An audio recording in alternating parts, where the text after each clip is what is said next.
Assalamualaikum warahmatullahi wabarakatuh. Salam jumpa dengan saya, Muhsin Riyadi. Rekan-rekan sekalian, kali ini kita sampai pada pembahasan tentang pengembangan keterampilan kepribadian. Dalam hal ini, kita bahas ada 2 poin penting, yakni keterampilan intrapersonal dan keterampilan interpersonal. Keterampilan intrapersonal ini ada 3 subpoin, yaitu pertama self awareness, dan yang kedua adalah self disclosure, dan yang ketiga adalah self motivation. Adapun keterampilan interpersonal juga kita bagi di dalam 3 subpoin, yaitu pertama communicative skill, yang kedua adalah active learning skill, dan yang ketiga adalah assertive skill. Rekan sekalian, yang disebut dengan self awareness adalah kesadaran diri. Kita sadar apa kelebihan kita. Kita juga tahu apa kelemahan kita. Untuk selanjutnya kita bisa mengoptimalkan semua kelebihan kita sehingga menjadi sesuatu yang bisa dibanggakan, dimanfaatkan, dan kemudian kita bisa hidup dan berkembang sesuai dengan kelebihan kita itu. Kemudian di samping itu kita juga tahu apa kekurangan kita, sehingga kita bisa memperbaiki kekurangan tersebut, sehingga apa yang kita lakukan kita bisa terhindar dari hal-hal yang kurang maksimal. Rekan sekalian, beberapa video berikut akan menjelaskan bagaimana yang disebut dengan self awareness. Teman-teman great leaders, kali ini saya akan membahas tentang kesadaran diri atau self awareness. Dalam bukunya yang sangat terkenal, yakni 7 kebiasaan manusia yang efektif, Dr. Stephen Covey menjelaskan pentingnya kesadaran diri. Demikian pula dengan Daniel Goleman yang menulis buku tentang kecerdasan emosi.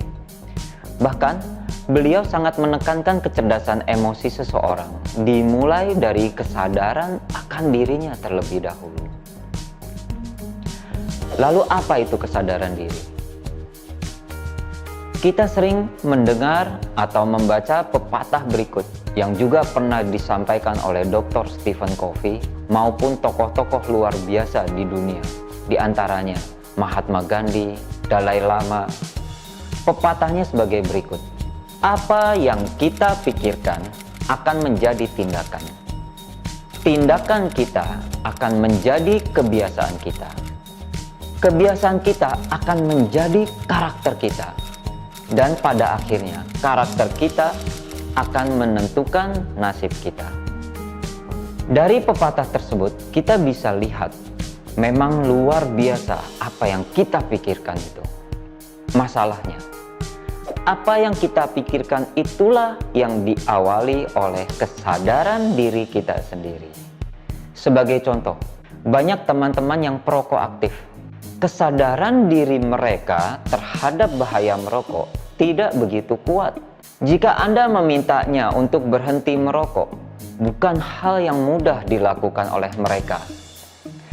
Akan tetapi, dalam kondisi tertentu, ketika mereka mengalami sakit, semakin kuat rasa sakit yang mereka rasakan, mereka bisa berhenti kebiasaan merokoknya. Mengapa? Karena ketika mereka mengalami kesakitan, kesadaran diri terhadap bahaya rokok tiba-tiba menjadi begitu kuat. Saya mempunyai teman yang bercerita mengapa ia bisa berhenti merokok. Adalah ketika putrinya lahir.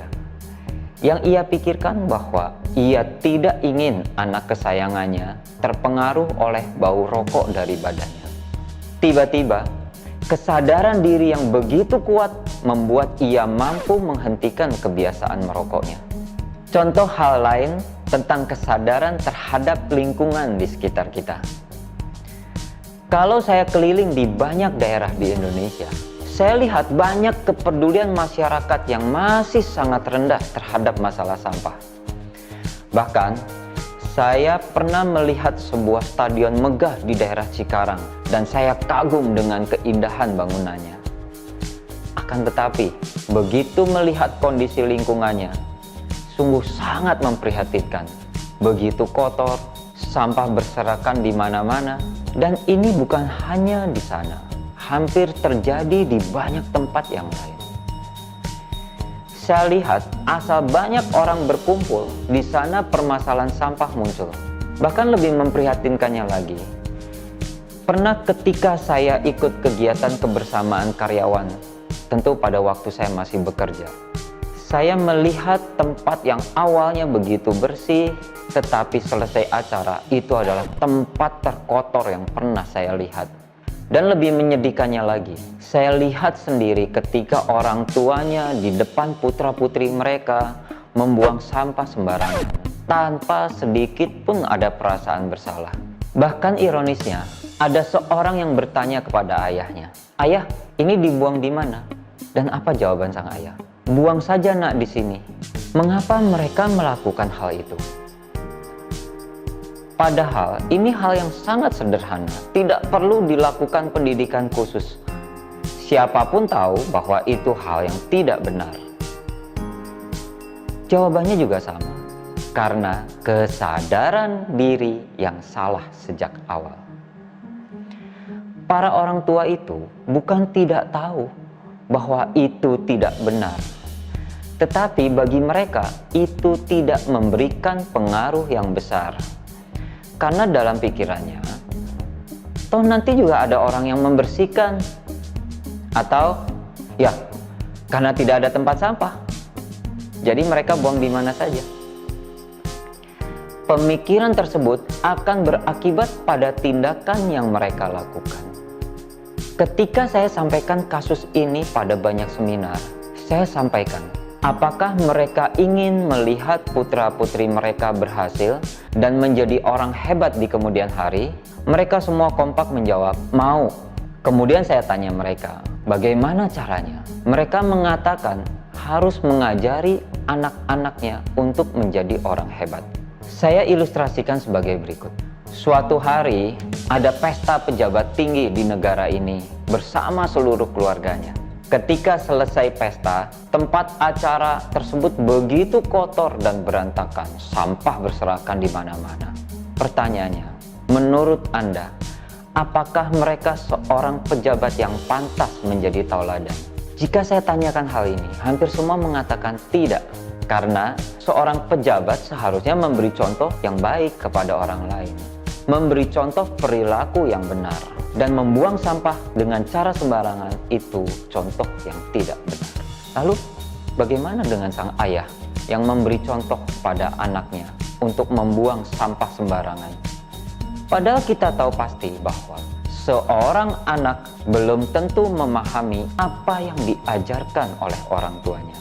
Tetapi mereka tidak pernah gagal meniru apa yang dilakukan oleh orang tuanya. Kembali lagi bicara kesadaran.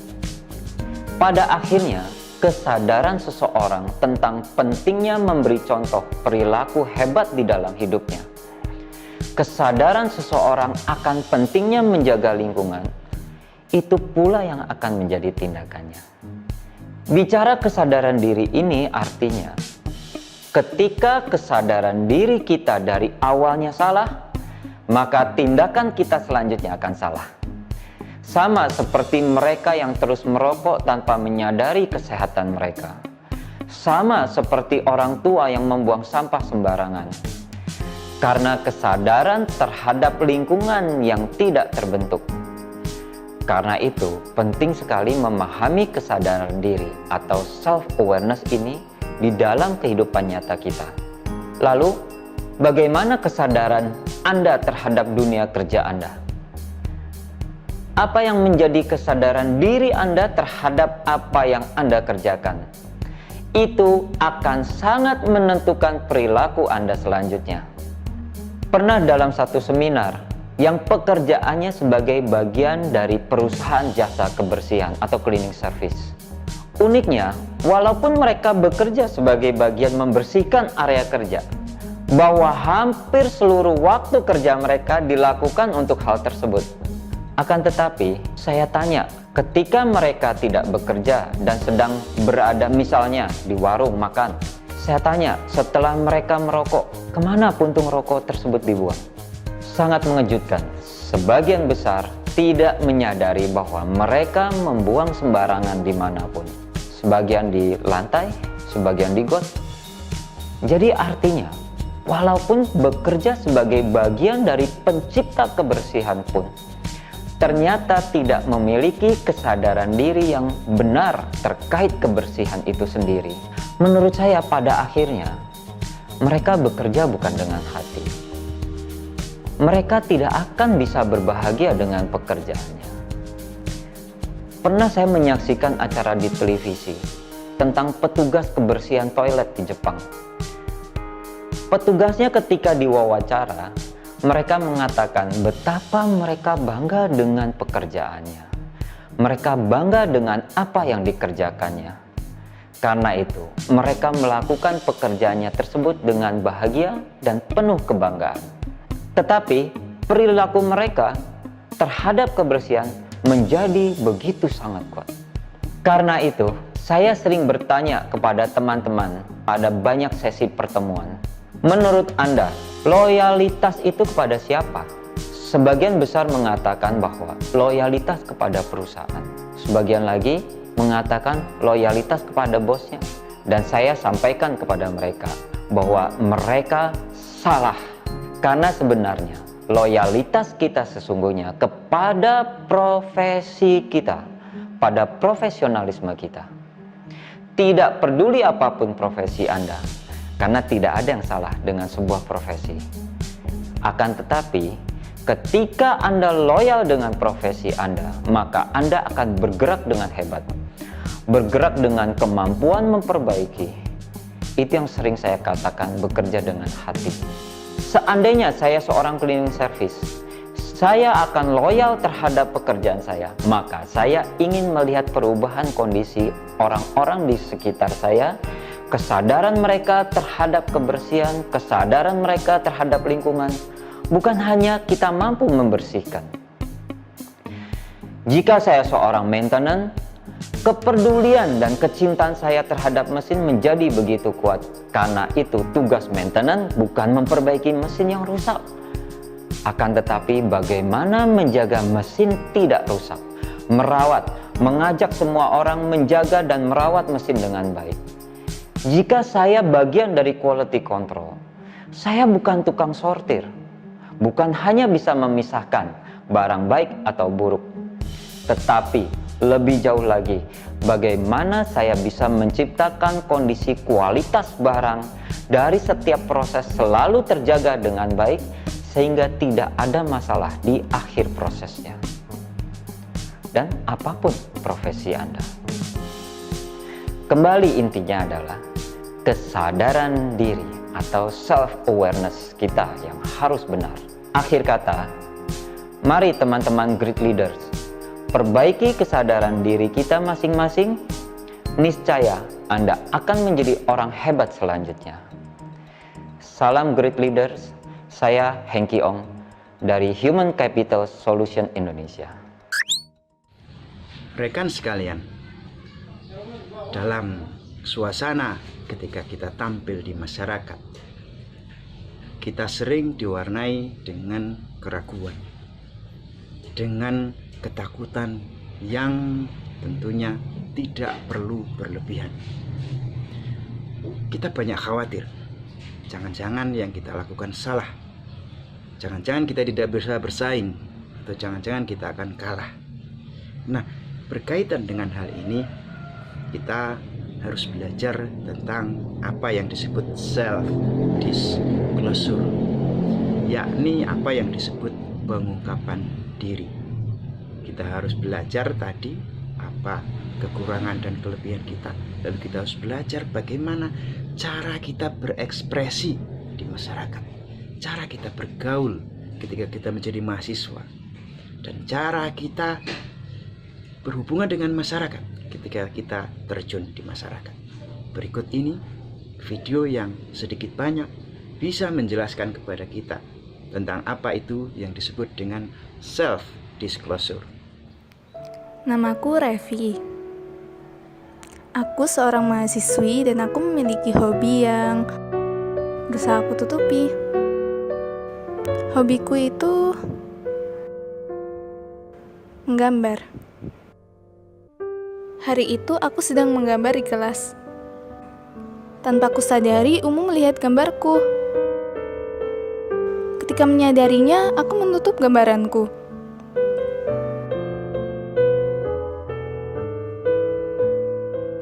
Setelah jam pulang, aku dengan tidak sengaja meninggalkan binderku.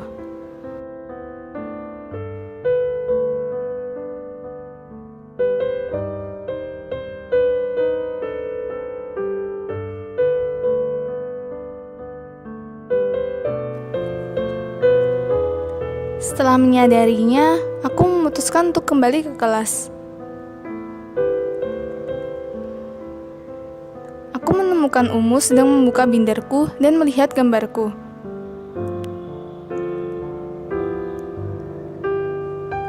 Jujur, aku takut.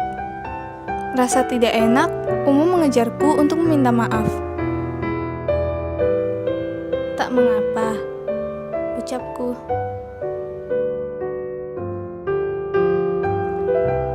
Kami memutuskan untuk pulang bersama. Selama perjalanan, aku kaget mendengar seseorang sangat terbuka tentang dirinya padaku.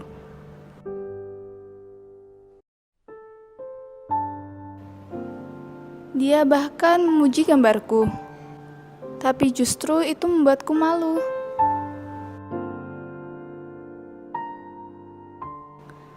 Akhirnya, kuputuskan untuk terbuka padanya tentang diriku yang sebenarnya.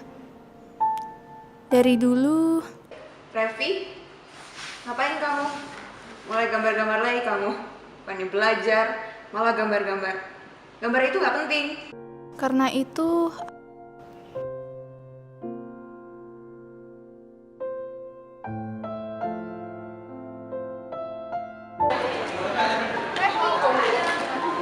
aku takut. Umum memberitahuku untuk jangan takut. Ia memuji gambarku, bahkan memotretnya. Hehe.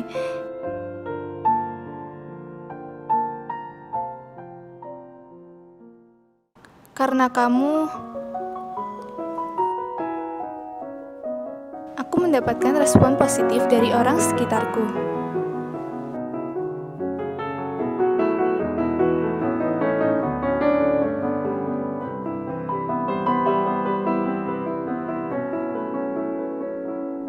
Aku berterima kasih banyak.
Rekan sekalian, tak jarang di antara kita yang ketika melakukan sesuatu harus menunggu orang lain, melihat-lihat orang lain.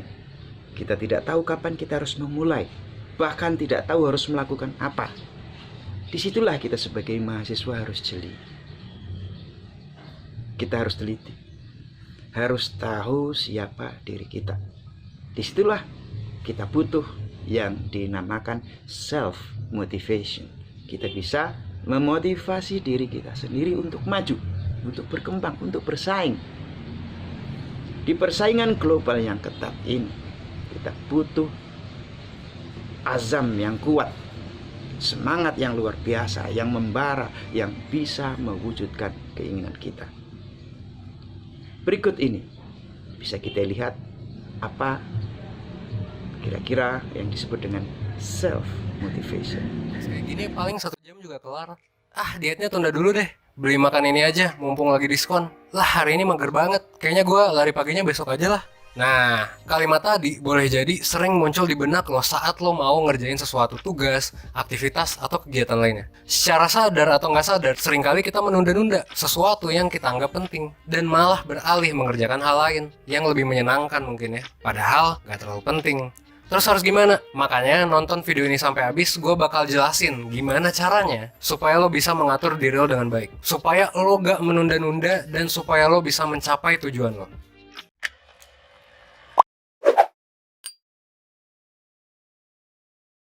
Caranya gimana? Cara sederhananya adalah dengan lo mengatur diri. Mengatur diri itu maksudnya gimana? Nah, mengatur diri ini ada namanya. Namanya adalah regulasi diri, self-regulation. Regulasi diri adalah kemampuan untuk mengatur suatu tindakan supaya lo bisa mencapai tujuan lo. Regulasi diri ini penting banget karena akan mempermudah lo meraih berbagai keinginan yang lo pengen dan juga membantu lo mencapai tujuan lo. Regulasi diri ini emang gak bisa dibilang sebagai kunci utama yang bisa instan gitu ya, bikin lo sukses dalam waktu beberapa hari gitu. Tapi gue bisa jamin bahwa dengan mengatur diri lo secara efektif, ini akan membuat lo tetap berada di jalan yang tepat dan pada akhirnya lo bisa mencapai tujuan lo. Bahkan gue bisa bilang bahwa dengan regulasi yang baik, lo itu bisa mencapai berbagai hal yang lo pengen dalam hidup. Lo mau dapat IPK tinggi, bisa. Lo mau punya bentuk tubuh yang oke, bisa juga. Nabung sampai duit banyak, bisa. Dengan regulasi diri, lo bisa mencapai semuanya. Dengan catatan, kalau dilakuin dengan baik. Nah, terus gimana cara strategi regulasi diri yang baik?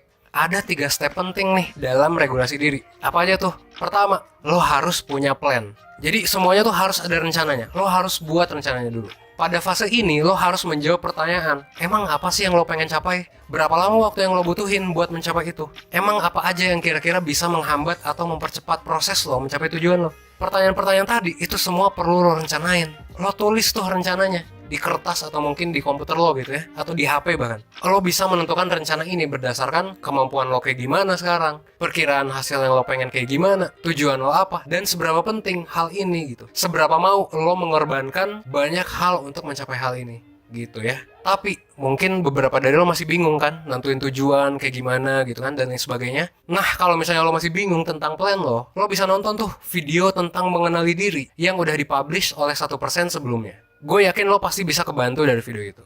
Kalau lo butuh bantuan mentor, lo juga bisa pakai online mentoringnya 1%. Karena bakal ada tes psikologi, ada tugas-tugas worksheet juga untuk mempermudah lo. Dan lo juga bisa diskusi sama mentor 1%, supaya pemikiran lo bisa jadi lebih terstruktur. Dan supaya usaha lo bisa terkontrol progresnya. Yang kedua, baru nih, di sini stepnya adalah lo mengeksekusi dan memonitor rencana yang bakal lo lakuin. Nah, yang paling penting kan eksekusi nih. Intinya lo lakuin tuh rencana-rencana lo. Dan yang paling penting juga adalah lo memantau setiap strategi yang sebelumnya udah lo rencanain. Lo juga harus mampu menghindari tindakan yang menghambat lo meraih tujuan lo. Jadi, planning ini bukan tentang melakukan hal yang harus dilakukan saja, tapi adalah tentang tidak melakukan hal yang tidak perlu dilakukan. Contohnya gini, misal lo lagi diet, tiba-tiba ada temen lo nawarin boba gratis gitu kan. Mungkin kalau lo gak punya regulasi diri, gak punya planning, mungkin lo bakal nerima gitu kan. Nah, lo bisa lagi tuh, inget-inget lagi plan lo yang udah lo tulis sebelumnya. Jadi, selalu inget terus plan lo. Biar apa? Biar lo gak melakukan hal-hal yang akan menjauhkan lo dari tujuan lo. Karena ya kalau planning lo udah A, ya lakukan gitu.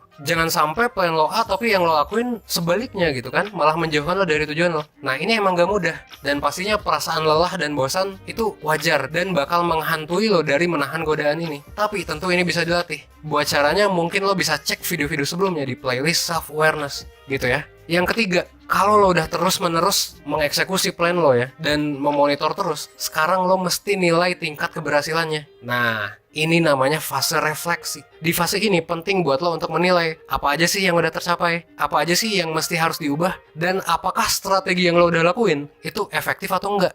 Di sini lo harus evaluasi apa aja yang udah bener dan apa yang kira-kira gak efektif yang lo lakukan sebelumnya. Jadi fase refleksi ini penting buat ngelihat seberapa jauh lo udah berhasil, dan buat ngelihat juga evaluasi negatif yang bisa lo perbaiki terhadap hal-hal yang udah lo lakuin. Contohnya, misal lo udah berhasil menurunkan berat badan sebanyak 2 kilo dalam sebulan ini. Let's say lo udah mencapai target nih 2 kilo itu. Nah, setelah evaluasi ternyata ada hal yang lo seneng banget ngelakuinnya. Misalnya lo ngelakuin jogging itu seneng banget gitu, semangat banget, dan gak pernah ke-skip. Tapi ada juga olahraga yang lo males ngelakuinnya. Misal, main futsal gitu, padahal lo udah rencanain. Nah, kalau udah kayak gini, lo bisa dapet insight kan tentang diri lo, yang mana yang efektif, yang mana yang enggak, yang mana yang lo semangat, dan yang mana yang lo gak semangat. Kalau udah tahu itu, udah tahu insight-nya tuh, lo bisa tinggalkan tuh perilaku yang gak efektif, dan lo bisa melanjutkan perilaku yang emang ngefek dengan lo, dan lo emang semangat ngejalaninnya. Kalau lo udah menerapkan 3 langkah ini dalam setiap hari lo beraktivitas, gue bisa jamin bahwa lo akan merasakan manfaat-manfaat ini. Apa aja? Pertama, gue yakin lo gak bakal menunda-nunda lagi. Kecenderungan prokrastinasi lo itu bakal berkurang. Kenapa?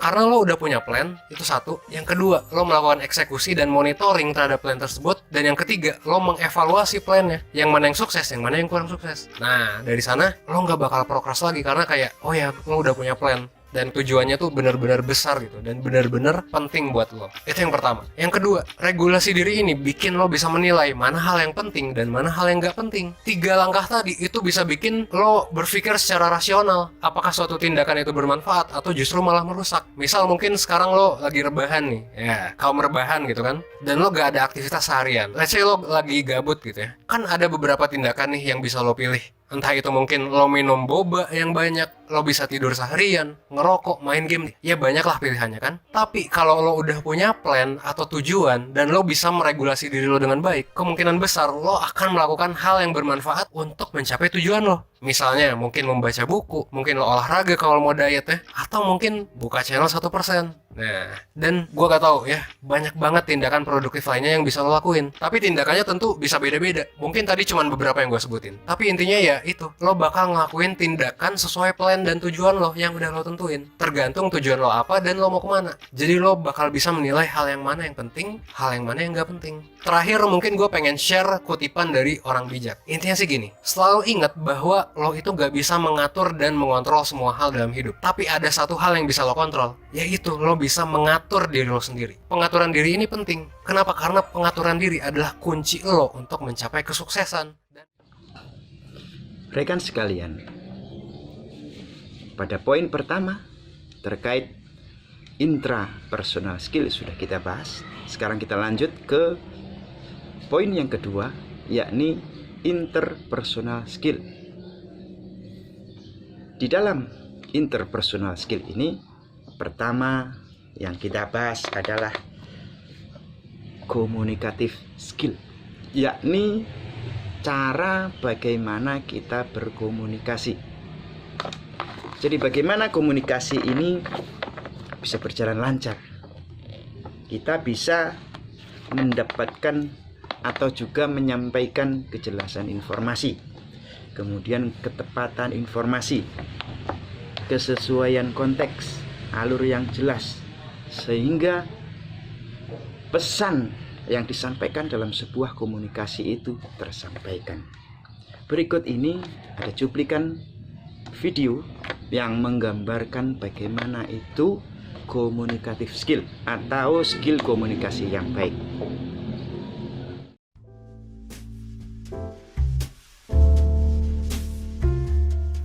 Ketika berkomunikasi, terkadang kita bicaranya tidak terstruktur, melompat-lompat sehingga membingungkan lawan bicara. Bayangkan jika Anda berbicara dengan cara seperti itu kepada atasan Anda, kepada orang yang Anda anggap penting, tentu sangat disayangkan sekali, apalagi jika Anda seorang profesional. Dalam video berikut ini, saya akan menjelaskan bagaimana kita menggunakan prinsip berkomunikasi yang runtut sehingga pesan yang ingin Anda sampaikan bisa disampaikan dalam tempo yang singkat, padat, dan jelas. Mari kita simak video berikut ini.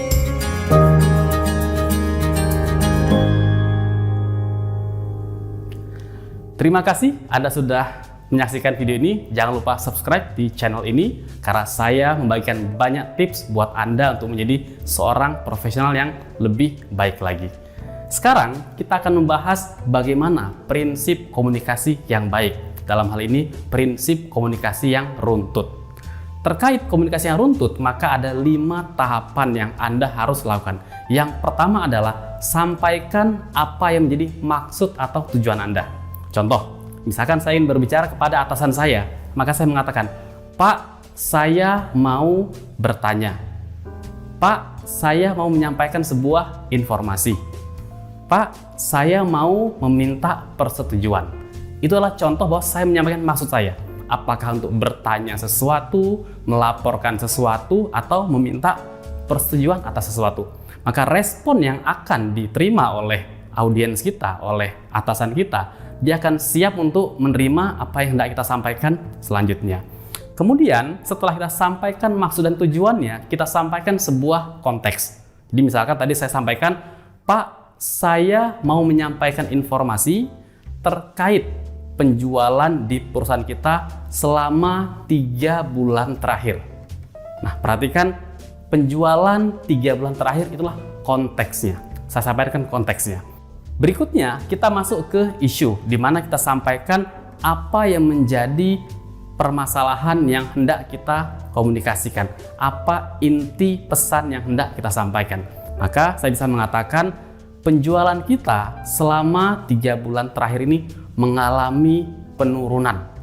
Nah, itu adalah isunya.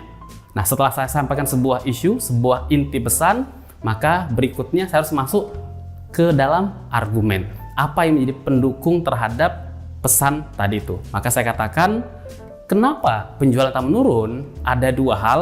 Yang pertama, sekarang kita punya kompetitor baru yang masuk ke pasar dan mereka punya strategi yang sangat masif untuk menguasai pasar di wilayah di mana kita sebelumnya maju dan berkembang.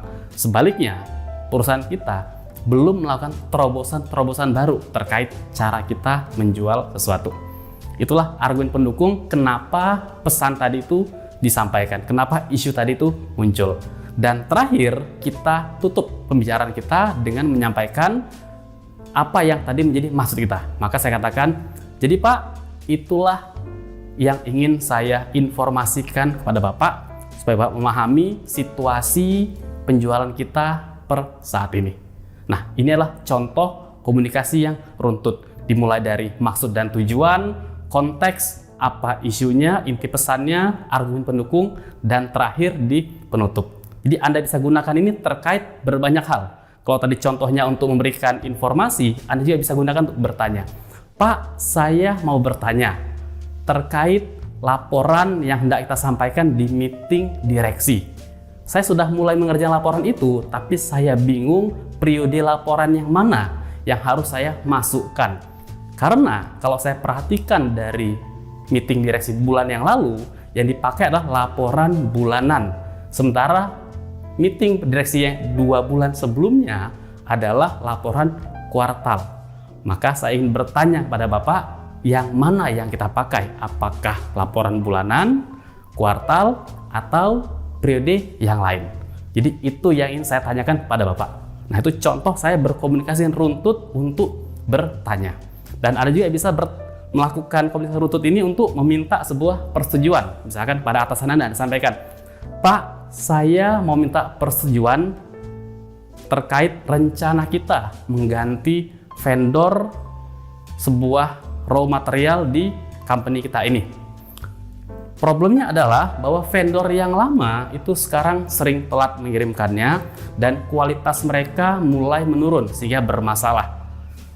Oleh karena itu, saya sudah mempersiapkan beberapa usulan vendor dan untuk itu saya butuh persetujuan Bapak. Nah, itu contoh Anda meminta persetujuan, minta approval. Jadi itulah tadi kita sudah belajar bahwa jika Anda bisa berkomunikasi yang runtut, maka pesan Anda akan secara cepat, secara mudah, dan to the point bisa dipahami oleh lawan bicara Anda. Maka bos Anda, pimpinan Anda, siapapun yang berkomunikasi akan mudah memahami. Selanjutnya, interpersonal skill. Pada subpoin kedua adalah active learning skill, atau dalam bahasa kita kenal dengan menjadi pendengar yang baik. Bagaimana ketika kita misalkan di kelas bisa menjadi seorang mahasiswa yang menjadi pendengar yang baik, yang mendengarkan penjelasan dosen atau mendengarkan pemaparan dari rekan-rekan kita. Di situ kita bisa aktif, bisa pasif, tergantung situasi kondisi yang kita butuhkan. Nah, menjadi pendengar yang baik itu seperti apa? Kita akan saksikan yang berikut.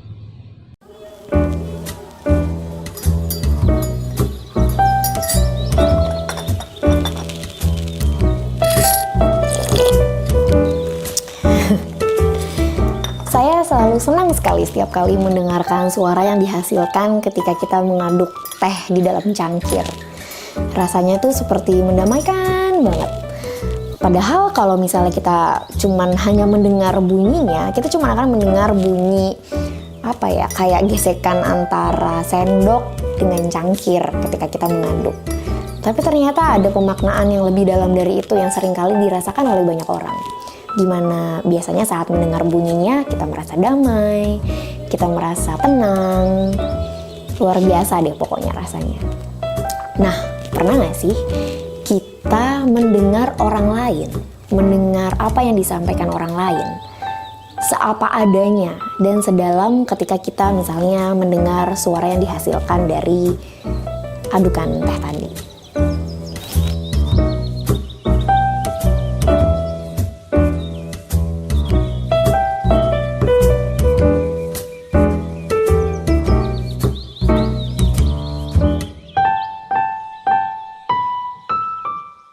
Mendengar dengan penuh empati. Itu adalah kemampuan mendengar yang tampaknya sederhana tapi ternyata tidak mudah. Mendengar dengan penuh empati itu berarti kita bukan hanya mendengarkan konten yang berisi informasi dari apa yang disampaikan oleh orang yang sedang kita dengarkan. Tapi kita juga mendengarkan konten emosinya. Kira-kira apa ya emosi yang tersirat dari kata-kata yang disampaikan olehnya? Seperti yang kita tahu ya, yang namanya manusia itu penuh dengan trik untuk bisa menyembunyikan perasaannya. Sehingga untuk memahami seseorang, apalagi perempuan biasanya nih, itu menjadi hal yang bukan hal yang mudah gitu. Menjadi sebuah teka-teki yang tidak mudah untuk dipecahkan. Untuk memecahkannya kita membutuhkan skills ini, kemampuan untuk mendengar secara empati. Salah satu caranya bisa dimulai dengan kita mengamati bagaimana ekspresi orang tersebut saat sedang berbicara. Ada kalanya dia berbicara dengan penuh tawa, terus juga dengan energi yang berlebih ya, jadi ngomongnya itu bersemangat sekali, berapi-api. Tapi sebenarnya ternyata yang tersimpan di balik kata-katanya, di balik semangatnya itu adalah sebuah perasaan duka atau malah sebuah perasaan menyesal, putus asa, dan sebagainya. Terkadang konten emosi ini tidak tersampaikan ketika kita hanya mendengar seperti biasanya kita mendengar, tanpa ada empati di dalamnya.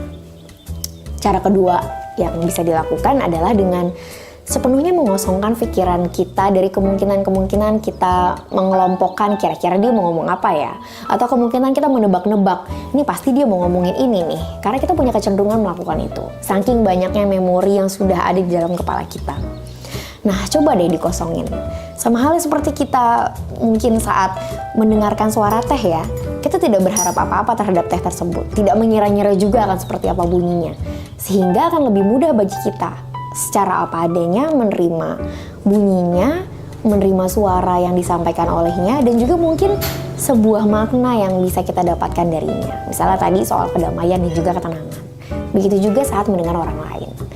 Coba kosongkan pikiran kita, tidak perlu menerka-nerka, tidak perlu tergesa-gesa membuat dia segera menyampaikan sebenarnya intinya apa sih.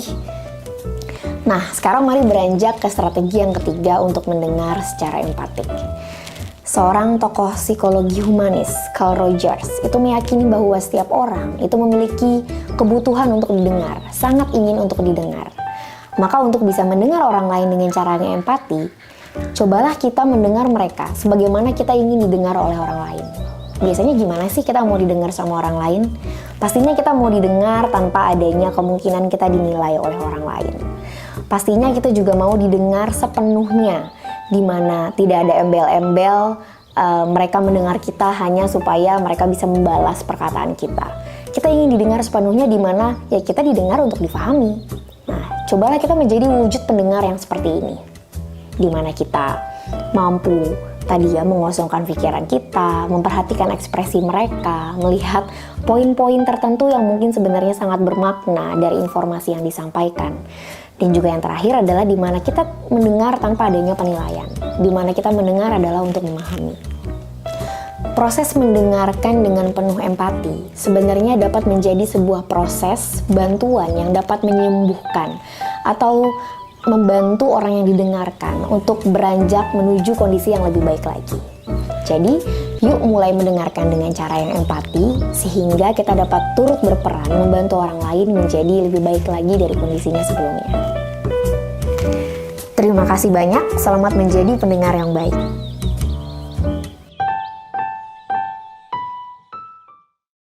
Rekan sekalian, pada poin ketiga ini, yakni poin keterampilan interpersonal, subpoin ketiga adalah assertiveness skill.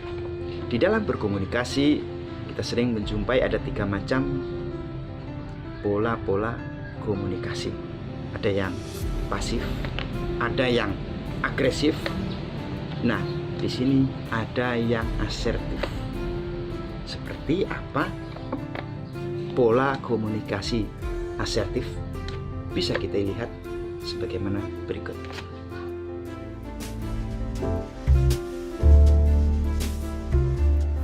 Dalam berkomunikasi, biasanya seseorang punya kecenderungan tertentu bagaimana cara dia berkomunikasi dengan orang lain. Ada tipe orang yang kalau berkomunikasi dia agresif, dia dominan, ingin menang sendiri. Sebaliknya, ada juga yang pasif, di mana lebih banyak diam dan menerima pendapat orang lain. Lantas, bagaimanakah pendekatan komunikasi yang seharusnya, yang sebaiknya Anda lakukan? Dalam video berikut ini, saya akan menjelaskan 3 tipe komunikator dan sebaiknya pendekatan apa yang perlu Anda lakukan dalam komunikasi Anda.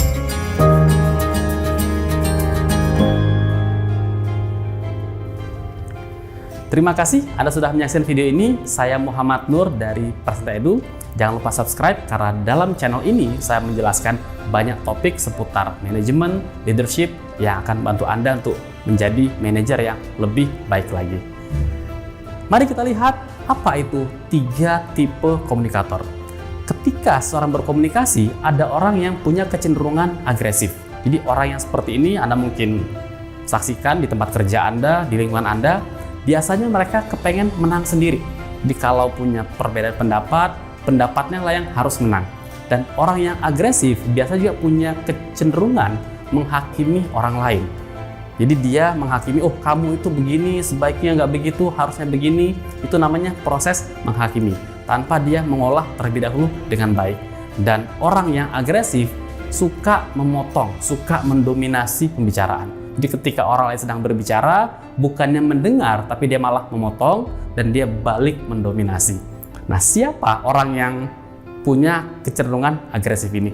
Ada memang orang-orang yang secara personality, secara bawaan, memang dia dominan. Maka tipe seperti ini akan punya kecenderungan agresif dalam bicara. Dan kecenderungan agresif juga dimiliki oleh orang yang punya power lebih. Jadi seorang atasan akan lebih cenderung memiliki pendekatan komunikasi yang agresif kepada bawahannya. Nah, apakah pendekatan agresif baik? Tentu saja tidak. Ketika Anda agresif, maka dampaknya adalah 1, Anda tidak mendapatkan input yang baik dari orang lain. Orang lain akan malas untuk bicara dengan Anda, mereka tidak suka dengan Anda karena mereka tahu Anda akan memotong dan ingin menguasai pembicaraan. Akibatnya, Jika Anda seorang pemimpin yang punya kecenderungan berbicara agresif, maka bawahan Anda biasanya tidak akan pernah benar-benar mau berkata jujur tentang apa situasi yang terjadi di tempat kerja ketika Anda membutuhkan input tersebut. Sekarang kita lihat pendekatan yang kedua. Ada juga orang yang ketika berbicara punya kecenderungan pasif. Ciri-cirinya sangat jelas sekali. Biasanya suka diam, nggak percaya diri, dan kesulitan berekspresi. Jadi jika ditanyakan, pendapat kamu apa terkait hal ini? Saya terserah Bapak aja, saya ikut Bapak saja. Itulah contoh ciri-ciri orang yang pasif. Kalau misalkan rapat, biasanya orang pasif akan cenderung menunduk, tidak terlalu memperhatikan, mungkin dia mendengarkan, tapi tidak terlalu fokus pada apa yang sedang didiskusikan, dan dia akan membiarkan apapun hasil diskusinya, itulah yang ingin dia ikuti. Nah, siapa orang yang punya kecenderungan pasif ini? Terkadang orang-orang yang cenderung pendiam, cenderung menarik diri, punya kecenderungan untuk menggunakan pendekatan yang pasif ini. Dan tidak hanya itu, pendekatan komunikasi pasif juga biasanya dilakukan oleh orang-orang yang secara posisi lebih di bawah. Jadi seorang bawahan pada atasannya itu akan lebih cenderung bersikap pasif karena atasan lebih dominan, lebih berkuasa dibandingkan dirinya. Nah, lantas apakah pendekatan pasif ini baik? Mungkin sekilas baik karena kita mendengarkan orang lain, kita memperhatikan. Namun orang yang pasif, maka dia tidak bisa didengarkan apa pendapatnya. Jadi jika Anda pasif dan atasannya tidak pernah tahu apa yang jadi pemikiran Anda, apa ide Anda, maka sangat disayangkan. Karena mungkin Anda punya sesuatu yang penting untuk disampaikan. Namun karena Anda nggak berani mengatakannya, maka tidak ada yang pernah tahu hal tersebut. Sangat rugi sekali. Jika tadi kita sudah melihat bahwa yang agresif tidak tepat, yang pasif juga kurang pas, lantas yang mana pendekatan yang terbaik? Jangan lupa ada satu lagi, yaitu pendekatan komunikator yang asertif. Nah, apa itu asertif? Asertif adalah komunikator yang bisa memadukan antara agresif dan pasif secara tepat, secara seimbang. Jadi mereka itu punya kepercayaan diri, mirip seperti orang yang agresif. Ketika bicara sama orang lain, dia pede, dia merasa kita ini satu level, kita sama-sama manusia, saya punya pendapat, Anda juga punya pendapat. Itu yang pertama, percaya diri. Jadi dengan percaya diri, Anda pun lebih mudah untuk menyampaikan apa-apa yang Anda miliki, ide-ide Anda. Nah, kemudian selain percaya diri, seorang yang asertif juga dia selalu mencari jalan tengah, mencari win-win solution. Artinya apa? Meskipun dia berani menyampaikan pendapatnya, namun dia pun secara terbuka mendengarkan pendapat orang lain. Lalu dibandingkan, mana yang terbaik di antara kedua pilihan tadi ini, atau beberapa pilihan. Apakah pendapat saya lebih kuat, atau mungkin pendapat orang lain lebih kuat. Orang yang asertif tidak akan malu mengakui jika memang pendapat orang lain lebih tepat untuk dilakukan. Dan termasuk jika dia sadar bahwa pendapatnya lebih unggul, dia pun tidak akan dengan serta-merta langsung mengalah begitu saja, tapi menyampaikan argumentasinya secara baik, secara elegan. Jadi orang yang asertif, dia akan bersifat proaktif, dia akan ekspresif dalam menyampaikan poin-poinnya. Jadi inilah pendekatan yang sebaiknya Anda lakukan. Baik jika Anda sebagai seorang pimpinan, seorang manajer yang punya bawahan, jika Anda asertif, maka selain Anda juga punya kepercayaan dirian, Anda juga mau mendengarkan orang lain. Akibatnya diskusi akan terjadi dan kita akan mendapatkan apa yang terbaik dari tim kita. Sementara jika Anda seorang bawahan kepada atasan Anda, jika Anda asertif, maka atasan pun akan tahu apa yang menjadi pemikiran Anda, apa ide-ide berlian Anda, dan mereka pun akan mengetahui kualitas diri Anda yang sesungguhnya. Itulah tadi 3 tipe komunikator yang sering kita temukan di tempat kerja. Ada yang agresif, pasif, dan yang ideal adalah yang asertif. Maka dari itu, jadilah seorang komunikator yang asertif. Terima kasih Anda sudah menyaksikan video ini. Saya Muhammad Nur dari Presenta Edu. Sampai bertemu kembali dalam video-video berikutnya. Rekan sekalian, demikian tadi sedikit materi yang kita sampaikan terkait pengembangan keterampilan kepribadian, baik itu intrapersonal skill maupun interpersonal skill. Semoga dengan yang kita sampaikan tadi bisa menjadi bekal bagi kita semua, khususnya para mahasiswa baru di dalam menghadapi perkuliahan yang sebentar lagi akan kita laksanakan.